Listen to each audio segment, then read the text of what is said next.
ఓంకారాన్ని తీసుకొచ్చి ఇంట్లో పూజ చేయడానికి తేలిక మార్గం ఏమిటంటే శ్రీరామ పట్టాభిషేకం. పట్టాభిషేకంలో అందరూ ఉన్నా మనం ఇంట్లో పెట్టుకునే పట్టాభిషేక మూర్తిలో నలుగురే ఉంటారు. సీతారాములు, లక్ష్మణస్వామి, కాళ్ళ దగ్గర హనుమ. రాముడు అకారానికి ప్రతినిధి. యౌ వేదాదౌ స్వర ప్రోక్త వేదాంతేచ ప్రతిష్ఠిత. అకారం విష్ణువు అయితే ఉకారం అకారములు లక్ష్మణస్వామి, సీతమ్మ. అనే నాదస్వరూపం వాయుపుత్రుడైన హనుమ.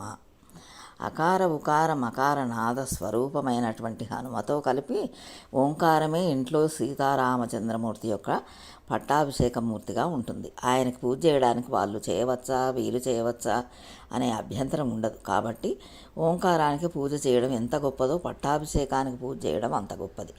రాముడికి ఒక్కడికే 2 పేర్లు ఉంటాయి, వీర రాఘవ, విజయ రాఘవ. ఆయన ఎప్పుడూ కోదండం చేత్తో పట్టుకుంటాడు. అపజయం అన్నది రాముడికి లేదు. రాముడు ఆర్తత్రాణ పరాయణుడు. జై శ్రీమన్నారాయణ.